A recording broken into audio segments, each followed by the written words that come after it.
We should be live, guys. Welcome to Zero Fox Cafe, where we just kind of talk to you and talk amongst ourselves about news and video games and what's going on with us and what's going on with you and how much I like coffee and pizza.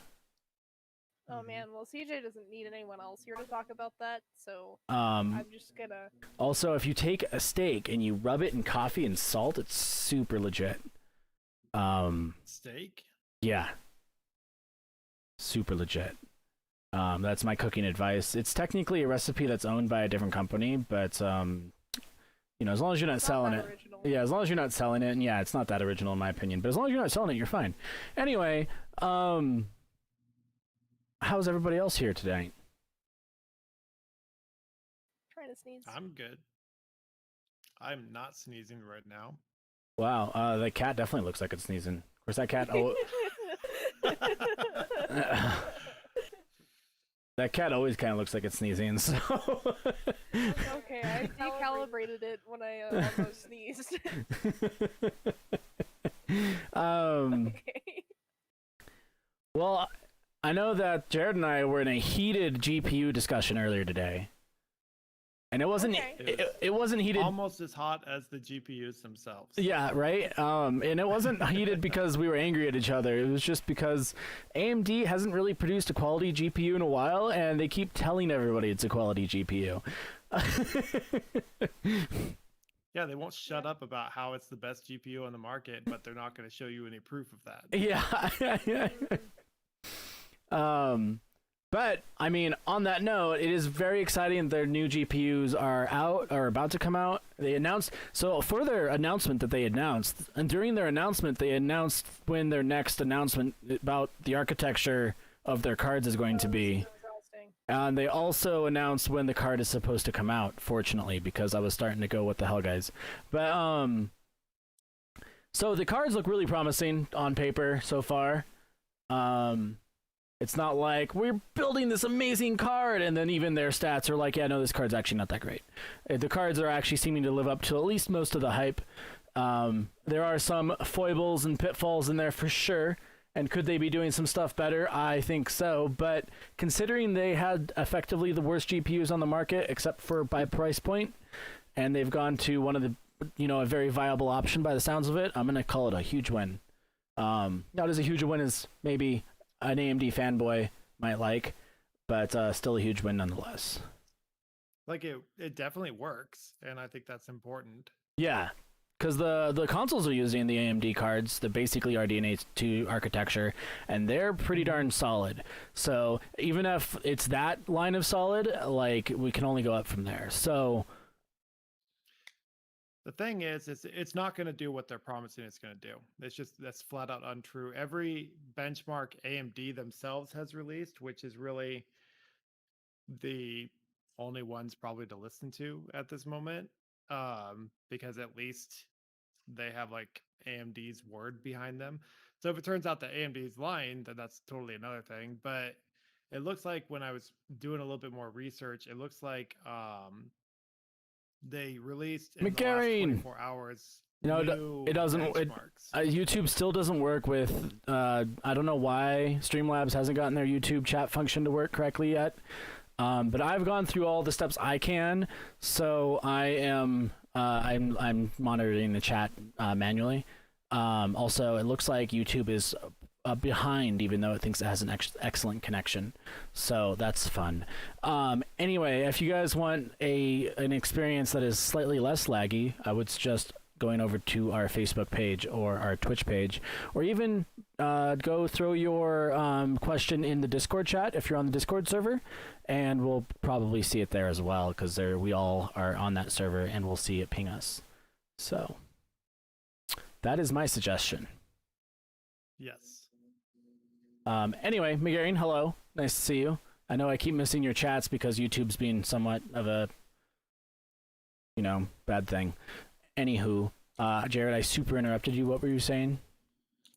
Oh, I was just saying, so in the last 24 hours, I did a little bit of digging after we were talking about it, and it looks like they just released, like, in the last 24 hours or so, official AMD benchmarks of their new series cards. And again, they're doing the same BS that they always do, where they obfuscate things and like kind of borderline lie about stuff.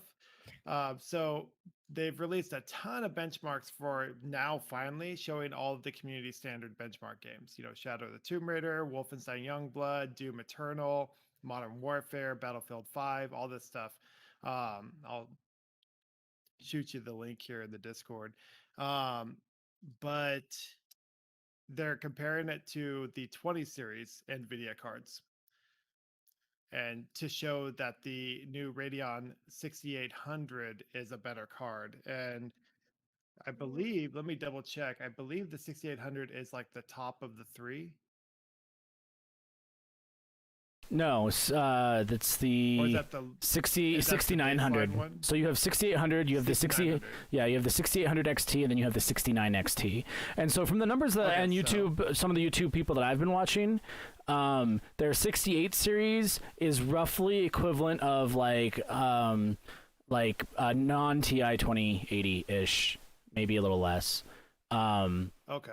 From the Here's the yeah. 6900. Yeah, and the Yeah, 6900 the 6900 there. Yeah, and the 6900 is supposed to be on par-ish, a little under, a little over in some cases. Depends on, you know, some would say it depends on how much money AMD threw at the gaming company, but I don't subscribe to such wild theories as much. But there should be roughly equivalent to the 3080s, the 6900.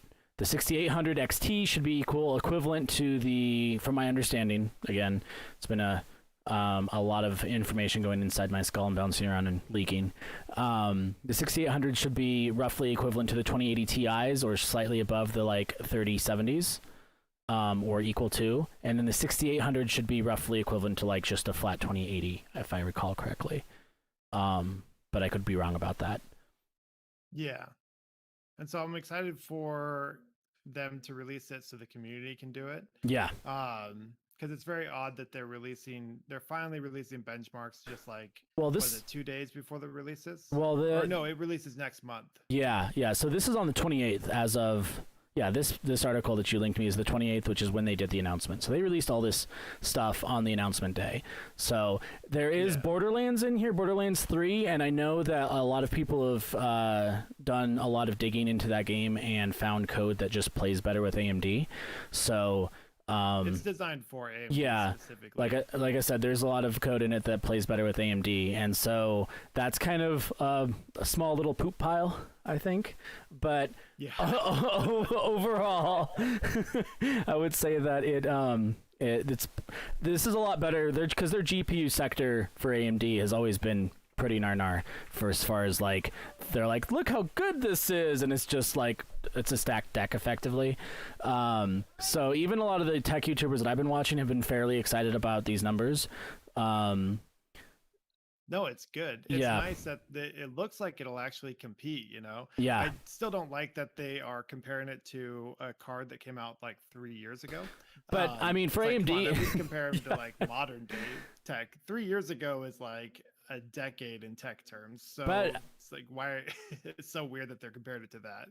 Well, in their defense, their graphics cards were like a solid 6 or 7 years behind in their previous releases. So because like what is it we have up there? The 5700 XT, the 5700 XT, great card, especially for $350. Fantastic card for 300, like ridiculously fantastic card for $350. So I'm not really bashing it, but it is equal to the 1080, and just barely not equal to the 1080 Ti. Like by like 10 or 15% or something like that. And so like, at that point, like, you know, like, yeah, you caught up to the 1080, but you've caught up to the 1080. The 1080 was last generation, guys. And now they're beginning a new generation, because, like, when they released that was, like, almost through the 2080s, the 20 series life cycle. NVIDIA is just now releasing a new cycle, and their cards have pretty much caught up to like the low end of that cycle and the high end of the previous cycle. So I'd say that's a huge upward swing. And I'm gonna Wonder what my dog's whining about. What is going I don't know, but Space Rig is picking up her whining, and it's like, I don't know what kind of sound that is. I'm just gonna assume it's blowing into the mic. Anyway, so I would say, like, I definitely share your reservations for sure in a lot of ways, and I was kind of hoping for a little bit bigger of a blowout. Like, I was kind of hoping that they would be like, oh, well, you know, like a lot of the leaks were like, oh, they were either saying it's going to be like so much more powerful than 3080, or it was going to be like roughly less so or equal to. I was kind of hoping for like somewhere in between that, like not quite like a complete blowout, but like, you know, a little bit more powerful. Because I'm an optimist and I want to see them succeed, because a lot of these companies need more competition. Fortunately for us, NVIDIA has been great at like the whole like making sure they stay on top of it anyway. So that's part of the problem that Intel, Jesus, AMD's having with trying to catch up to them, is that NVIDIA never really stopped moving. So not like Intel, who was like, cool, we can just release incremental 2% increases and rake in infinite money. Yeah. NVIDIA realized a while back that AI was the future of everything in this world. And so they basically, instead of just continuing to put out really good cards, they like upped it and put out even better cards than were ever expected. And so we're all kind of just really fortunate in the gaming community for that, because there was a time for about 4 years where games themselves just weren't really pushing the bar. Yeah. And especially NVIDIA for could have totally processors. just sat back. Yeah. NVIDIA could have just totally sat back and been like, well, no one's developing games that need better graphics cards, so why do it? But they chose to go where the money is, which is AI, and good for them, because that's why we have like crazy AI graphics rendering that's done in real time on our computers now. Yeah. So yeah, no, it's been pretty exciting. Lots of great news about that. We're a little behind the ball because we only do this every other week, but pretty exciting stuff. The next thing that I would like to move into, if we're done with this, does anybody have any last things they'd like to share about all this stuff? Zill, how do you feel about it all? I think it's silly that the price points are roughly the same. Yeah. But I feel like they're just banking on, oh, well, they've been having so much trouble actually putting out enough cards for people to buy that people will just give up and buy our card instead. Yeah, no, I think that's what it feels like they're doing. I think that's exactly what's going to happen, is because the 30 series is like, they can't make them fast enough, they can't stock them fast enough at all, and to say that they were like, oh well, we thought we were prepared. No, you weren't. You had like 500 units and was like, cool, let's announce it, and that you know, like but I mean, that's what it feels like. I'm obviously probably wrong, but like, ugh. Yeah, I really wish they had been a little bit more transparent, knowing that there was going to be shortages. I mean, you've got a combination of COVID and like three massive multi-billion, national corporations all vying for the same like 4 chip manufacturing companies. So yeah. They knew it was going to be like that, but like when the Switch came out, Nintendo was like, hey, we're probably going to have shortages, given like how much interest there is. And you know, when the PS4 came out, Sony was like, hey, we're probably going to have shortages given the interest. And it's like, you know, it's not unprecedented for companies they also shipped like do that. more than 1,000 units. Yeah. They did. So I wish they'd been a little bit more. 1,000 was enough. Yeah. Yeah. I wish they'd been more transparent, but like, hey, there's a lot of shortages and manufacturing costs, you know, and things like that. Like there's, you know, if the companies can only give you 1,000 cards, then there's only 1,000 cards to buy. And if they'd been a little bit more transparent about that, I would have been happier with that. But fortunately, the community was like pretty on par for how they normally are when someone starts BSing them. And yeah. So I'm hoping they don't do that again. It seems like with the 3070 series, they're not doing that. They're just like, all right, here's what we have. Like, take it if you can find some. We'll keep trying to make more. Yeah. No, I mean, they did put out an apology like the next day or the same day, I think. I don't remember, but like they were like, oh man, but I mean, still, like, I don't understand why you didn't see it coming. You have graphics cards that are like anywhere from 20 to like 50% better than the last generations, even, really, and you're like shocked that people are interested in them. Like, come on, like, I don't know, a little frustrating. But anyway, but yeah, no, the prices, I think they are banking on that. Nvidia just hasn't, in general, made enough. I'm looking forward to it for the stabilizing of the market in general. Hopefully, it'll bring it all back to a relative norm. And also, it will, since they're in consoles now, then that means that ray tracing is going to become basically a standard introduction in every game, instead of being just the studios that can afford to put that like experimental tech in their stuff. It'll be like standard in every game for the most part, which is fantastic, because ray tracing is like the biggest update to games since it moved from 2D to 3D. Yeah, and that is one thing that's really exciting. AMD does have some dedicated RT processing. I don't know if it's actual like hardware processing. I think it is actual hardware processing, at least on the 6900. It seemed like it, yeah. But it's just the standard RT cores, from my understanding. So if there's any like specific RTX games, there may not be compatible depending on how they implement it, because there's apparently the standard of RT, and then Nvidia has their own small, like quirk of RTX, which is technically should be pretty much almost exactly the same, except that Nvidia has its own like iteration of it that works just a tiny bit different, from my understanding. So that'll be interesting to see.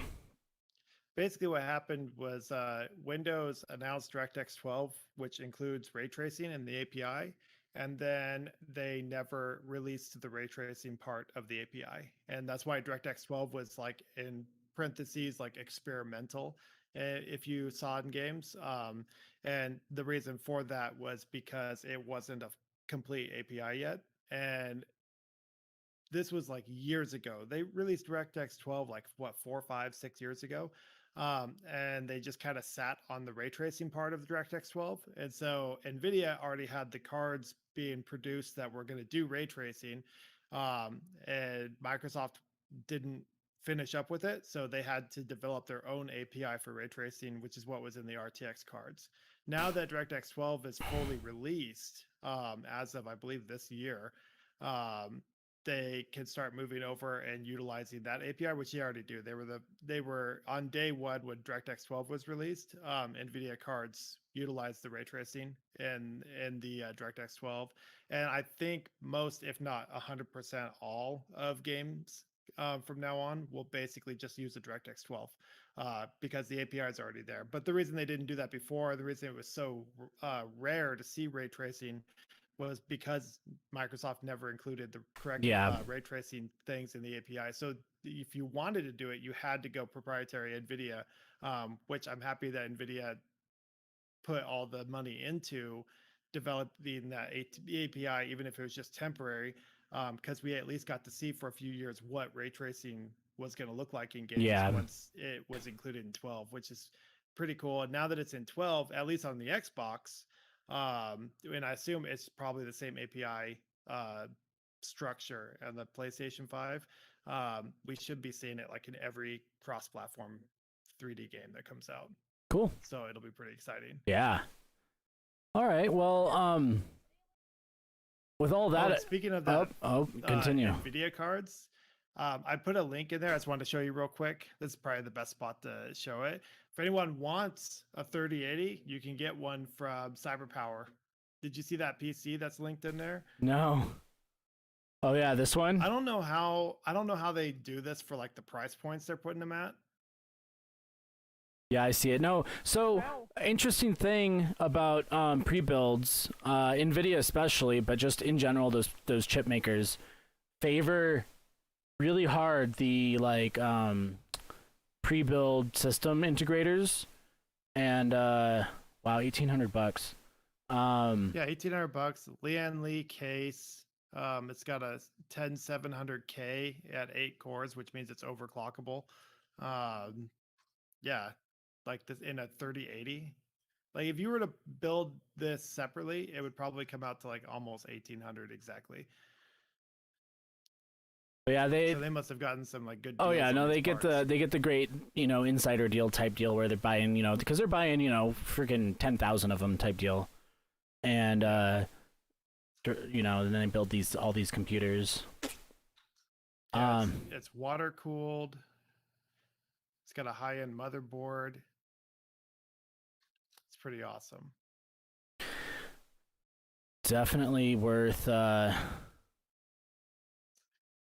will post this in a chat that theoretically works. Cool. So, what was the next thing I wanted to talk about? I was really excited about it. Oh yeah. So Blizzard, more Blizzard employees have left the company in the last like year and a half, 2 years than like ever before, obviously, for various reasons that we won't get into now. Like, you know, Activision or something. And Activision. yeah.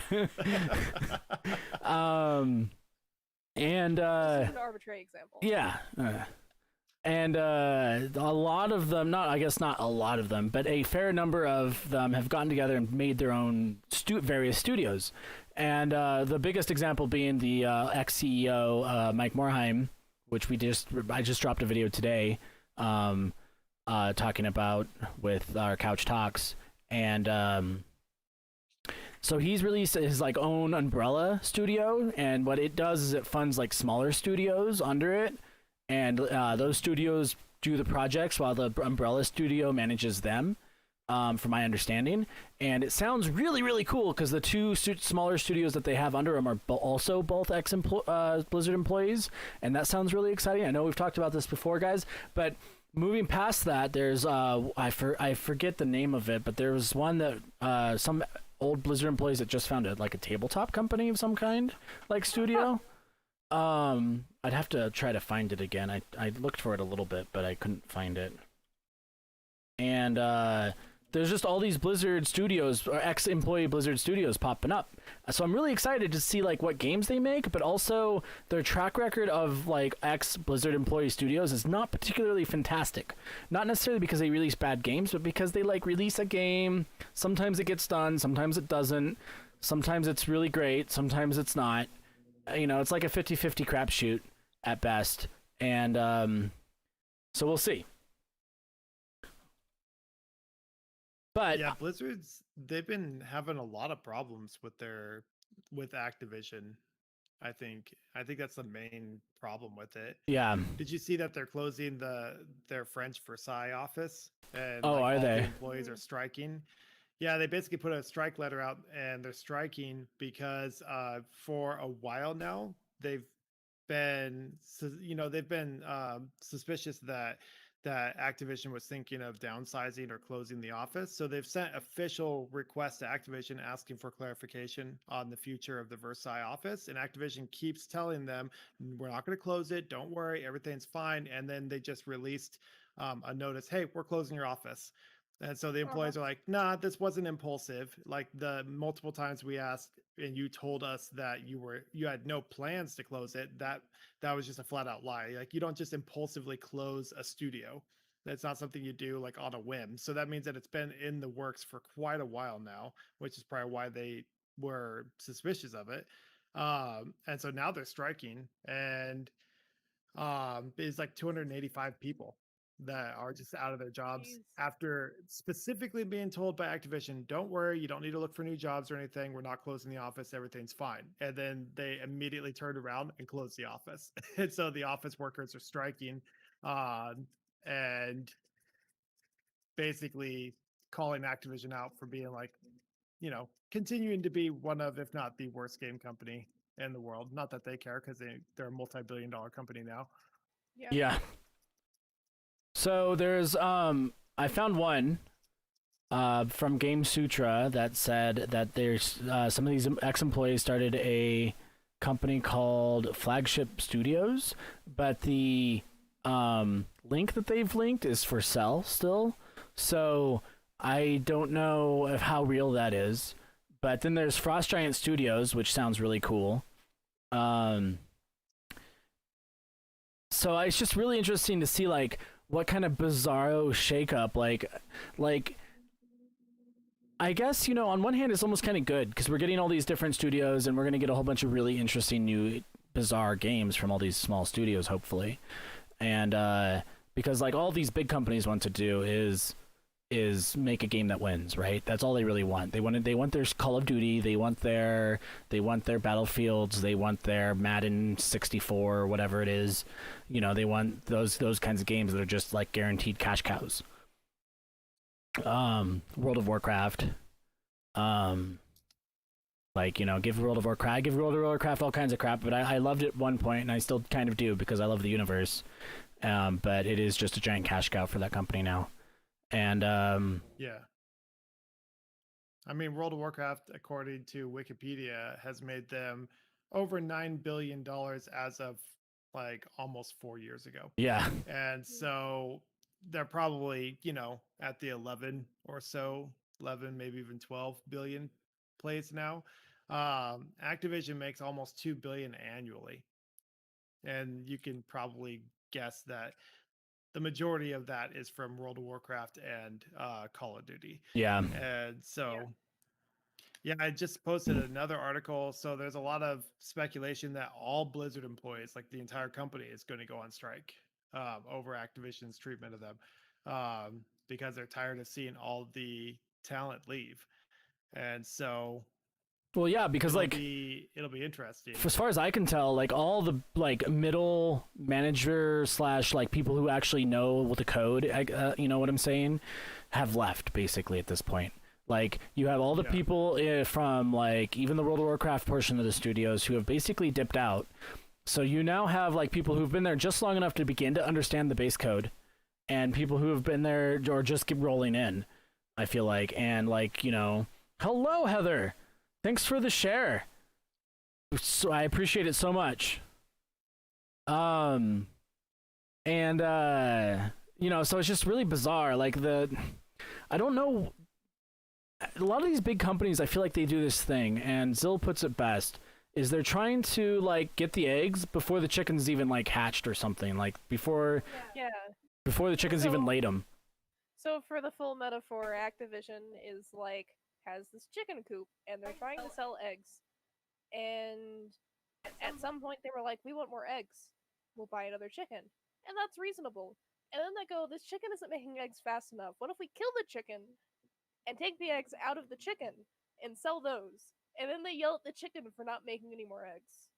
Yeah, that's exactly how they treated Blizzard. Yeah, so it's like there's these big companies, especially Activision in this instance, but like just in general, I feel like they go around and it's a descendance for these smaller studios to get rolled into EA and Activision and all that, because eventually what ends up happening is exactly what happened to Mass Effect Andromeda, where EA is like, well, it's not done, that's too bad, release it anyway. And then they're just shocked when the game doesn't do well. Why is Mass Effect Andromeda doing poorly, guys? Why are there all these glitches? Well, we told you it's not done. Yeah. and then they tell your RPG studio, okay, well, you're now gonna make a battle royale game. Yeah. and then all the people in the studio that made it great, and the reason that it's, you know, a known name in the industry, they all leave, and now you've got Anthem. Yeah. And so it's like you used to have Dragon Age and Mass Effect, and now you have Anthem. Yep. And then now, I mean, it sounds like Dragon Age studio portion of the studio seems to be fine, but Mass Effect, for all intents and purposes, to my knowledge, is dead. And that franchise as a whole is dead, and that's because they killed it. They killed it. They let Andromeda release too soon, and then they were like, why isn't this doing well? And they literally shut the studio down, disbanded the entire studio, and sent those people elsewhere when they didn't leave. Like, guys. So now we're never going to see another Mass Effect game, as far as I'm aware. Yeah.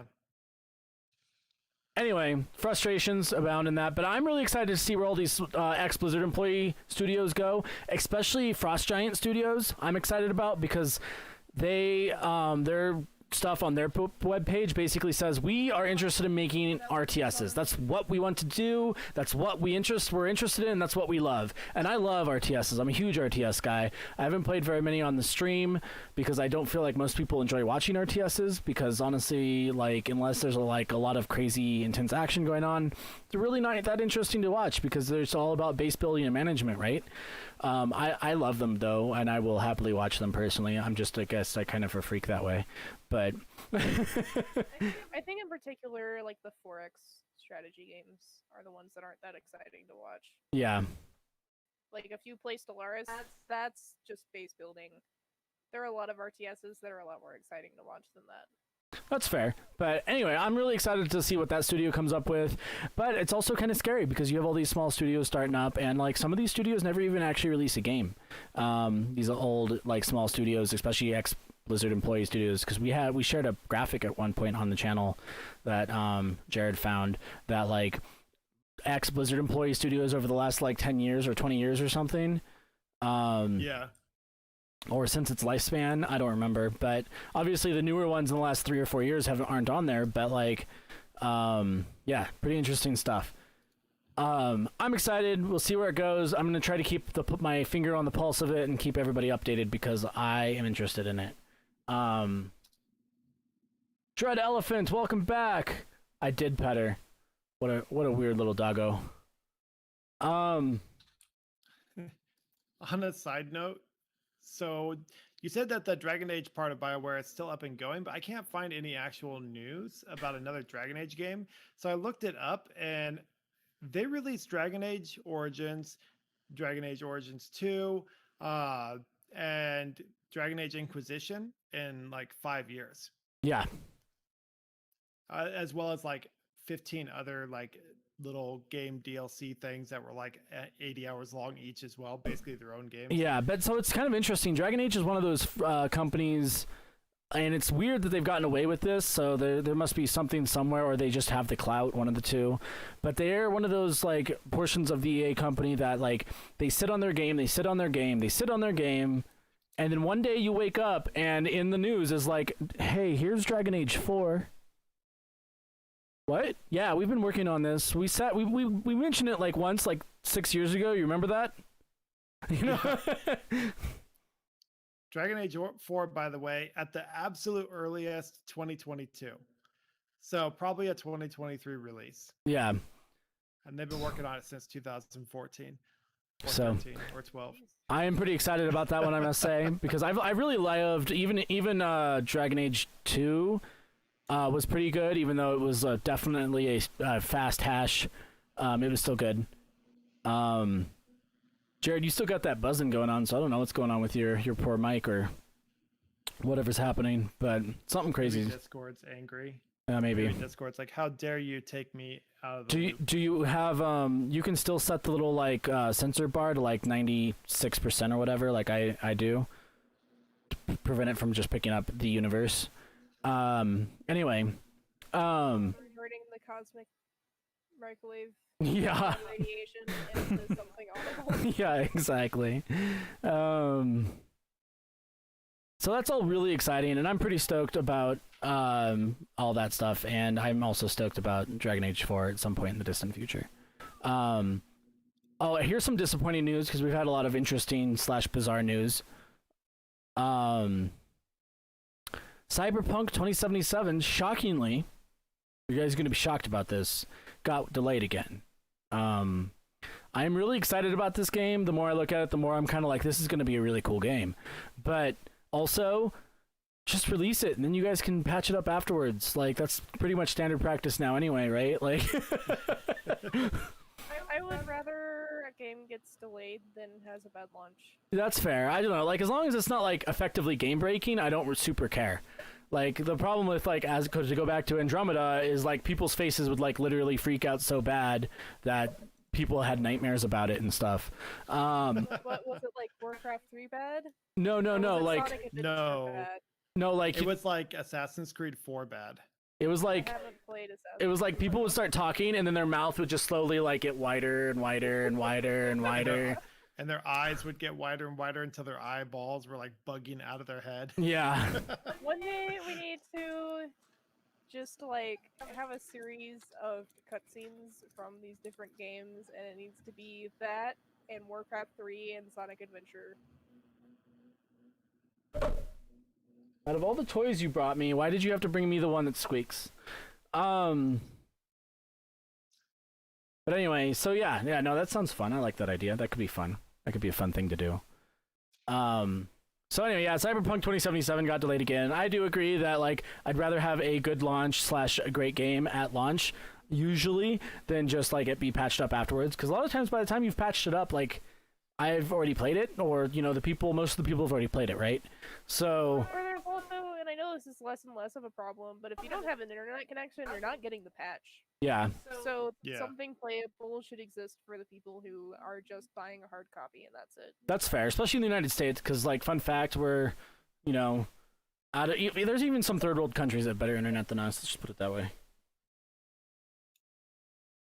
Well, so the reason it's being delayed again, so the game was finished last year, but they've basically just been adding more content because they felt like there needed to be more life in the game. Yeah. And so for the last year, they've basically just been adding more content to it. And the reason for the current delay, it's ready to ship on PC. And they said technically it's ready to ship on console as well, but the console experience is not on par with the PC experience. And so they are adding another month to it to get the console up to where the PC is. And so they're getting like tons of death threats and stuff like that. Like people are saying they're going to bomb their offices and stuff because they're favoring consoles. And it's like, no, it's supposed to be like there's probably contracts that require them to have a certain quality metric. And if they release it in like the Xbox version gets bad press because it's not very good compared to the PlayStation 4 and the PC version, then like the company could be in legal issues over that because they're supposed to. A lot of times there's like contracts where you have to like deliver a certain level of quality across all the platforms that you're releasing on, especially if it's like a release day where all platforms get it the same day. But no, it sucks. It's delayed for another month. But CD Projekt Red is like one of like 3 companies that I will never have a problem with them delaying stuff, because they're one of the only companies out now that actually cares about the gamers. You know what other company used to be on that list? Blizzard. Yeah, 20 years from now, we're gonna be like another CD Projekt Red employee is leaving to start their own studio. But yeah, CD Projekt Red is one of the best companies out there. They're a full co-op, so all their employees have actual profit share percentages of the games that they put out. They are very receptive of community recommendations and things like that. Like for example, The Witcher 3, people had trouble with the control scheme, so they issued a patch that was a DLC content where you could toggle it on or off that completely changed the mechanics and the physics of how the controls worked, just because some people didn't like it. Like there's a ton of stuff that they do for the community. Most DLC they release is free because they consider it just improvements on the game and not a separate thing. And so you're pretty much only ever paying for like a 20 to 40 to 80 hour like expansion pack. They don't believe in charging for DLC. They charge for expansion packs. I don't know how that'll work with Cyberpunk 2077. But from all accounts, this is like the biggest game they've ever made. And considering how big Witcher 3 was, that's like saying something. So yeah. I don't know how it'll work with Cyberpunk, but and plus it's just a completely different style of game. But I'm pretty excited for it. And if they want to spend another month to make sure the quality is up to their standards, which is like higher than pretty much every other game studio in the world right now, then I'm perfectly fine with that. I'm super fine with that as well, honestly. Like I give it crap, and I do want to see the game released, but like I've been waiting a lot less long than some people. And I mean, honestly, like Zill's right. Like a gaming experience out of the box that is as good as it potentially could get is a lot better than than otherwise, because like I grew up, both Jared and I both grew up like a solid 45 minutes from town. Our internet was, you know, if we were lucky, connecting at 26 kilobytes, or like is there a step down from that? Yeah. Because like it was real slow. Yeah, 40 to 28 was like 14 to 28 was the kbaud of your connection. Yeah. And your house had the fastest connection because I didn't have the literal capability to have internet in my house. Yeah. And so, you know, so like 14, I was like, holy crap, I can connect to the outside of the world. This is like amazing. What? It only takes 2 days to download one episode of Dragon Ball Z? Sweet, let's do it. Yeah. Let's go jump on the trampoline and do some chores while this downloads. Yeah. Like I was totally fine with it taking an hour and a half to download one MP3 song. Yeah. And so, but yeah, like Cyberpunk, you would be like, you know, 80 years old by the time it would be done downloading if you had slow internet like that. Yep. So Which we're only like probably 6 months away from not having that issue anymore in America, which is nice. Because Starlink is having massive success in the tests that they're doing. in have they? Washington, Because so- I've heard that they've had up to 3 or 4% failure rate of their satellites, which is not particularly great considering they want to have like several 100,000 of them up there. Yeah. Well, so far the tests that they've done, the people said that they're getting around an average of around 80 megabit. Yeah. And the latency is about 30 to 50 millisecond. And Elon Musk was like, okay, well, obviously this is a test. You know, ideally we're going to have less than 20. It's like, Elon, most people with cable internet connections can't get less than 20 millisecond latency. 30 to 50 is the average cable internet Yeah. latency. So if that's what they're going to be doing, and that seems to be doing, I mean, they're using them for firefighters and for people to go in and do insurance claims at their properties and stuff with all the fires. And they said it takes like 5 minutes for it to auto calibrate, and then they're instantly on Zoom doing assessments and stuff with video with like basically zero lag. And Nice. so hopefully about 6 months from now, it'll be out. They said it'll be about $80 to $100 a month, which is cheaper than most people's internet. And you just true. don't have wires anymore. And so Cheaper than then mine. we'll probably see a dramatic decrease in fiber costs and a dramatic increase in fiber availability. Yeah. Cool. Well, we'll see. I'm always looking forward to the future. I love that kind of stuff. It's fun. Yeah, no, that's exciting. Talked about that. Let's see. What? Oh, we talked. Yeah, no. So I don't know. Like, I'm really excited about the Baldur's Gate 3. Like, I've played a little bit of it. It's been a great time. They're improving it like nonstop. Larian Studios has said really went ahead and released it, basically as a green light, effectively. And they said, yeah, we're gonna complete the game as quick as we can, but here's what we have, because we were supposed to release it in August, and life. So, so they were effectively doing a green light. Except I'm sure the game's actually going to get done in this instance, and so that's pretty exciting. It's been a lot of fun. I'm personally stuck in a spot there where I might just restart because I managed to not have enough persuasion somehow to get anybody to join my party. So I'm just stuck as a solo rogue going through the world. Kill everything in one hit, it's fine. Yeah, but it doesn't matter if I kill everything in one hit because there's usually like 4 to 8 enemies. So I kill one thing in one hit, and then they're all like, "Oh, hello! Prepare to die." So, but anyway, that's been a lot of fun. The game that I've been hitting up the most recently, though, which was a game that my first impression of it was very poor, I have to say, was 7 Days to Die. It's basically adult Minecraft. I'm sure somebody else has said this before, but it's basically adult Minecraft. You have everything and more that Minecraft has, except for like some of the weird quirks of like being able to like auto gather your crops and stuff like that. But you pretty much have everything Minecraft has plus some, because you get to actually build like really, really cool. There's a lot of really cool stuff. And my largest complaint about the game now, honestly, is that it's still in greenlight, and 7 Days to Die has been in greenlight for 7 years. It's in alpha for 7 years. 7 years. They'll get to beta one of these days. Like at this point, I don't think they will. at this point they have to stop making new content and rehash the entire engine to update the graphics to what they probably actually want because the game is so old. I think honestly what it is, I think Steam probably has some requirements for greenlit games to proceed into release games. And I don't know if 7 Days to Die is ever going to meet those requirements, especially since the devs, I mean, they clearly know how to make a game because they made a game, but they also clearly were not professionally taught how to make a game because nothing about how they go about doing stuff is intuitive or like industry standard. Like I was telling CJ the other day, I was having trouble because it wasn't saving any of my video settings when I exited the game.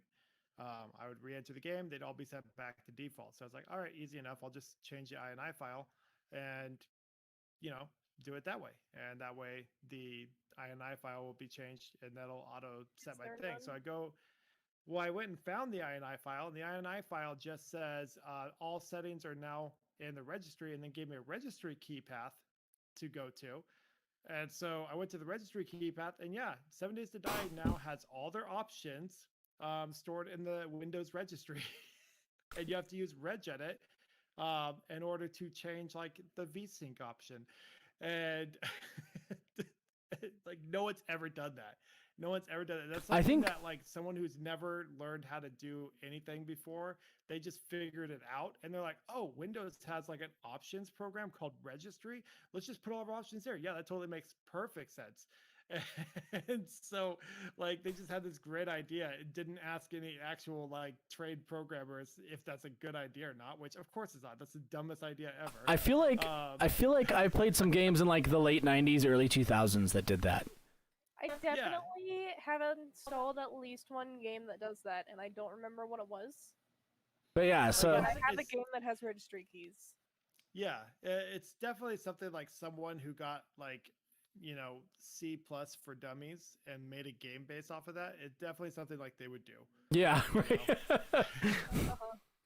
Well, anyway, I don't know. All I know is that like I don't feel like it's a good thing when a game is effectively calling itself alpha version 20 at this point because it's 19.4 or something. I don't know. I'm talking kind of some mad smack. That is not to say the game is bad. The game is pretty darn great. Once you actually are able to meet up with your friends and like build a base and like go explore and stuff, it's pretty phenomenal. Also, just as a random side note that has nothing to do with anything, if you play with a friend who is directionally challenged, just build your base. just build your base and they'll figure it out or have a bad time. Also, don't be like me and buy it at full price last week. Be like someone smarter and buy it at 66% off right now. Apparently, they just put it on a Halloween sale. That's a little rough. Sorry, Jared. No, it's all right. Honestly, 7 Days to Die is one of those games I've probably played it for like, I've probably played over 100 hours in this game. Yeah. This iteration, but just in the past, it's been on Game Pass and stuff in the past. And so I don't mind giving them full price. Yeah. Because for as much as I bitch about the game, like I played like over 100 hours of it. So, well, that's kind of where I'm at too, right? Like in the last 5 days, I've sunk like 60 hours into the game. So I need to cool my jets. But that being said, like my first experience was just I had to give the game like a 2-month break because it was just such a crappy first like intro into the world. That all said, I think it is really cool. I think it has tons and tons of potential. They're always adding new stuff. They're always tweaking things to try to find that balance of like survival, but also fun and challenging without like destroying your soul.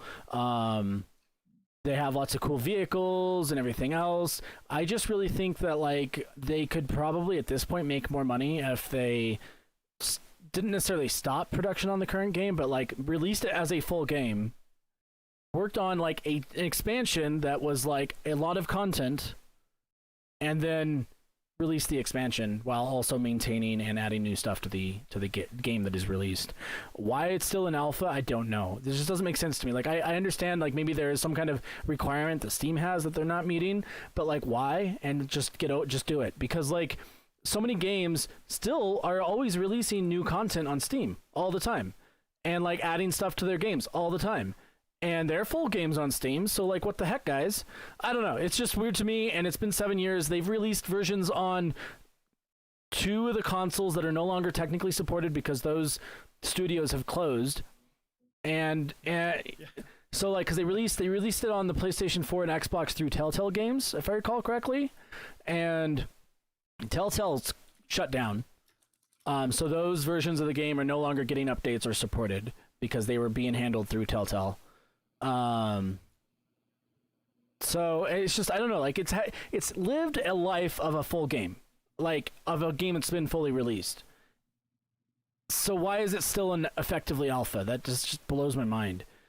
I had the same problem with Ark. Ark was in greenlight for like almost as long, if not longer, and they were releasing expansions and they were still in greenlight.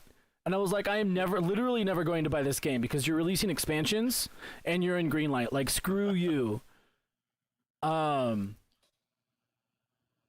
own it now because it was free on Epic, but you know, it was free. Yeah.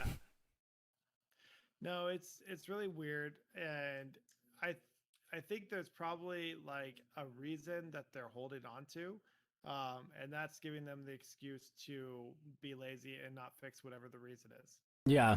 If they're like, well, our network consistency has to be at this certain percentage in order for us to release it as a game that's considered multiplayer, and be like, all right, fair enough. And they're like, all right, so we're just never going to fix it. You know, like, I don't know if that's the issue, but if that is the issue, that'd be a great example of what I think it is. You know, Yeah.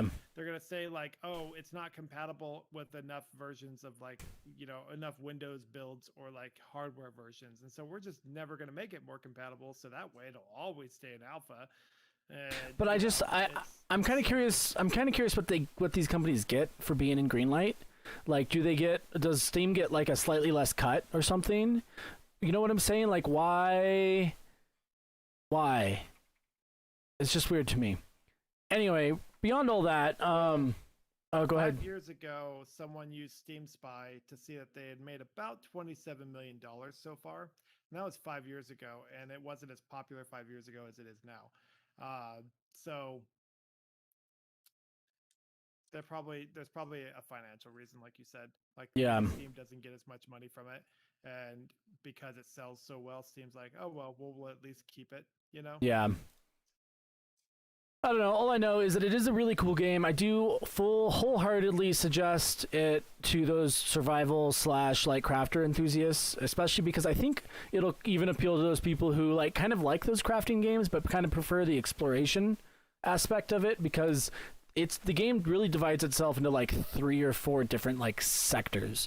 You have like the crafter, you have the survivalist, and you have like the explorer. And the survivalist is like going to be the hunter gatherer, and the explorer is going to probably be like the miner / like I go out and like just raid houses all day.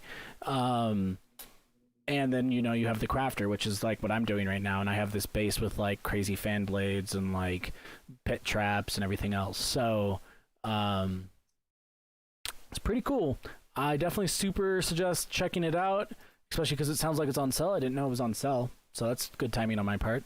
And hopefully, if they get enough belly aching, they'll actually finish the game or expand their studio size, because from my understanding, their studio is also quite small. So I don't know. I just feel like there's things that need to be done there, and they're not being done. Yeah. So, did you have anything you wanted to talk about? I got my Nintendo Network ID back, which was exciting. So I've been playing Fire Emblem Awakening, and I just want to say that Gaius is my favorite character, who is hired as an assassin, doesn't realize he was hired as an assassin. You drop a bag of candy, and he's like, if you give me that bag of candy, I will turn around and murder every one of these people that I'm working for. That's funny. Yeah, so for a little clarification on that story, though, Zill lost access to this particular Nintendo ID like 3 or 4 years. It was when we first met, like 3 or 4 years ago at this Yeah, point. basically. And her DS died on like a trip, and she got a new one, but wasn't able to access the old profile for whatever reason, and got into like a It's still registered. The account was registered as attached to the old DS, but I had no way of removing it from that DS. So that's what happened. Okay, and then but they happen to have another like account, so they logged in with that one, and then just didn't kind of shrug their shoulders and walked away. Until just recently, it's been very exciting. We got a Wii U as well, so we could potentially do some for Video Console Sunday. We can do some Wii U games if that becomes necessary. We got like Yoshi Yarn game. I don't remember exactly what it's called, but it's a Yoshi game, and it's That was really fun. yeah, it is a lot of fun. I've been enjoying it. Every once in a while, I'll pick it up and be like, ooh. And I always wanted the Wii U to partially to complete my Nintendo collection, but also because it's with the Wii U, and I wanted it. It's a good reason. Yeah, yeah. How about you, Jared? Anything exciting happening in your life? Not too much that I can think of, but there is some other news. That Oh, we can throw cool. out Yeah, there for let's anyone interested. do it. So, just so everyone knows, EA Play is being added to Xbox Game Pass. In like Oh, yeah. days. Yeah, I heard So about that's that. pretty exciting. So if you have Xbox Game Pass Ultimate, then you're gonna get all the EA games for free, included as part of that. I don't know if it's console only or PC only or stuff like that. They have been kind of weird. They just say like, "Oh yeah, it's being included. Like you'll get everything for free," and like they're not being super specific, but maybe they just don't realize that they should be specific. Because the way they say it, it sounds like okay, it doesn't matter if you have console or PC, you just get all the EA games on EA Play. But that's pretty exciting for people that are looking to game on more of a budget. If you have, $15 a month, you could basically pretty much have unlimited free games to play through Yeah. the Game Pass. It's still the best value. And then if you somehow make it through all of them and get bored, then drop your subscription for a month and pick up Ubisoft's. I think it's like Ubisoft Play or something like that, and burn your way through all the Assassin's Creeds and Watchdog games. Yeah. Like that'll definitely take up some time. Right? Speaking of Watch Dogs Legions just released too. So if you don't Right. have a ton of money, but you want to play something like that, you can pick up their subscription service for a month or two. Yeah, and at least in the northern hemisphere, it's starting to get cold. So like, if you don't want to go outside, Yeah. you know. Yeah, we saw snow in this state like a week and a half ago. So Yeah, we saw ours about like 3-4 days ago. It's still melting. yeah, Because Denver has this thing where it snows, and then like a week and a half later, usually less, but like up to like a week and a half later, it's just gone, and it's like snow was never there, except it's cold. yeah. What snow? Yeah. Oh, it's Uplay Plus. That's what it's called. They upped it. It's $15 a month now. So great contender against Game Pass. Oh yeah, Watch Dogs Legions is on there. The new Ghost Recon is on there. Assassin's Creed Valhalla will be on there when it releases. So that's pretty cool. That is pretty cool. I might sign up for that just long enough to play some Valhalla. Yeah. Yeah, those subscription services, I've been doing that for like 3 years now. And they're such a great deal. Well, they're pretty good for like figuring out if you want to buy the game, even if you're not like a huge fan of like subscriptions in general. Like I'm not. I do definitely have my own fair share, but like I'd rather usually just own the game that I want to play. Yeah. So, but it's a great way to try out the game, and that's kind of my use of them usually. Is I try the game out. If I really love it, I'm gonna go ahead and buy it, so that if I need to, I can get rid of the subscription.